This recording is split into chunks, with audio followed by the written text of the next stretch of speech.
Hello and welcome to yet another episode of Delhi Bulls Unfiltered. I've got Tom and James with me. Quite excited to have you guys on the chat because you've played a lot of 100. Is even lesser number of deliveries even more challenging in a 10 over format? Well, I think it's a batter. Yeah, you're expected to go out there and clear the ropes and ball one, but you do feel the pressure. If there's a few dot balls or you haven't got a boundary away, so it's fun to bat in, but at the same time, it's not as straightforward as perhaps it looks. But do you prefer taking a little bit time off, a ball or two balls, and then start smacking, or that's what I expected. Like, just start hitting from the word go. Yeah, well, I think in T10 you don't have the time, but you can be smart with who you try and take down. If there's a bowler that you think you can, then you've got to get on with it straight away. If there's a really good bowler, you can maybe give yourself one or two balls. Yeah. Tom, what about you? Yeah, obviously Vincey's probably summed it up quite nicely. There's obviously that balance of trying to give yourself a few balls, but I think in T10 cricket you don't really have that time, do you? So, Vincey said it. I don't think it's as easy as sometimes it looks or sounds. Obviously there's world-class bowlers here and they're not going to make it that easy for you, so Which bowler are you looking forward to smash a six in this tournament? Is it Bolt? No, Vincey, if he was bowling, I'd love to face him. Anyone. As long as you can hit the boundary, you can cross the road, it's more than enough for you. That's it. Also, when it comes to a T10 format, do you prefer chasing or setting a total? I prefer chasing, but Rothman's not won a toss yet, so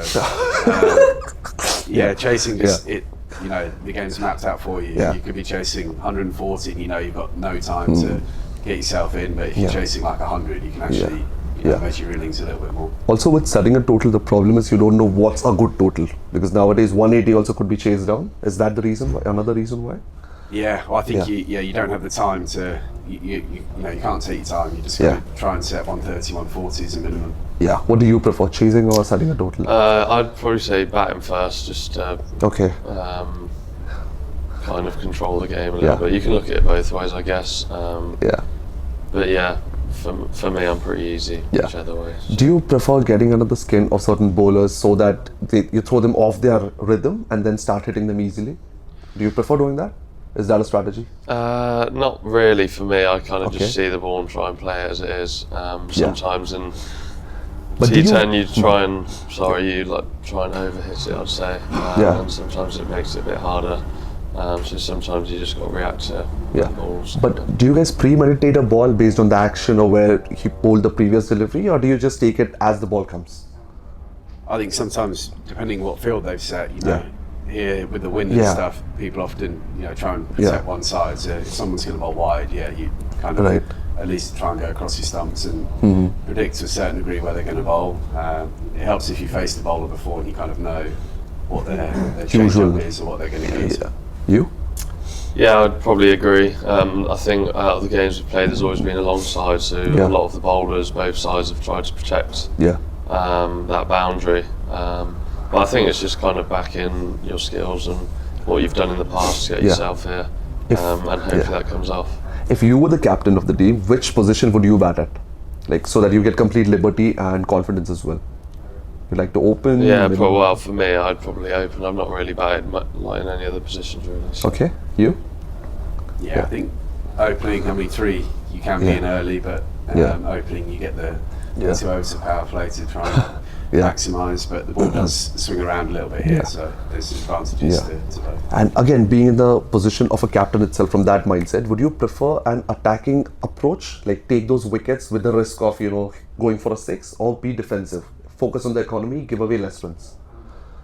I think it depends on the type of bowler. We've got a couple of good bowlers up front that can swing the ball, so you want to maximise what they can do, but then through the middle, I think being defensive is probably brings about because the most chance for a wicket. The first match we scored some 120 odd runs, 121, 30 odd runs, which is a decent score for a T10 game. So you would have gone for an attacking or a defensive approach? I think getting early wickets kind of can kill the game sometimes. Okay. Because they're better. If you get 2 or 3 quick wickets, then the game can be pretty much done. Who has been your hero growing up? Which cricketer did you watch on the TV and then? I just enjoyed watching cricket really. I watch less now. But obviously De Villiers, those type of guys.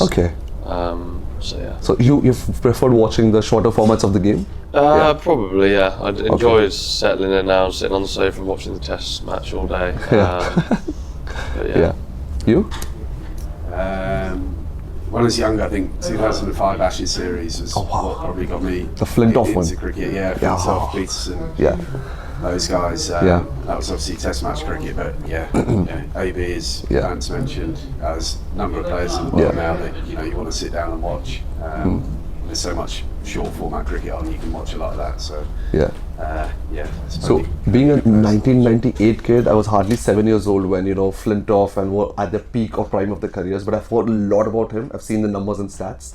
Flintoff versus Ben Stokes. Who was the greatest English all-rounder ever? It's a tough one to choose. It's different eras, I'd say. Yeah. I think But based on the mighty Aussie era which Flintoff excelled against and the current Australian era. For me, it would be Stokes, I think, just because obviously I'm not that old, so I kind of have seen a lot more of Stokes than I did of Flintoff. Okay. And what he's done for the game in the last however many years, especially that knock in the Ashes. Yeah. I even got a lot of people who didn't really enjoy cricket talking about it, which is certainly a good thing. So. Okay. Have you had a chance to speak with him or have a chat about your game? Not really, no. Oh, okay. Hopefully you'll get that soon. Maybe one day. You? Oh. Flintoff or Ben Stokes? Who's the greatest English all-rounder? Yeah, I don't know. Are you wanting someone? I don't really need to compare them. I think it was Fair as enough. a youngster. Yeah. It was Flintoff because you're young and you looked up to people playing for England. Played a bit with Stokes in home, and Vance mentioned a few of the things he's done. I mean, very special. So I think both in their own right, they're great to the game. As long as you're beating the shit out of Aussies, it's fine, right? Which Aussie cricketer sledges the most? I know he's really annoying on the field. Is it Warner? I don't know. I played them a few times, but they were pretty quiet. Surprising. So I'm not sure. I probably couldn't comment on that. I think sledging's gone out of the game a little bit because so many players play with each other in different franchises. When I played against Australia, they were there's chat, but there was nothing too much. Okay. I think it's maybe calmed down a bit. And with the way cricket has been getting shorter and shorter, do you foresee a 5-over match as well in the future? Would you be up for it? Like a 30-ball game?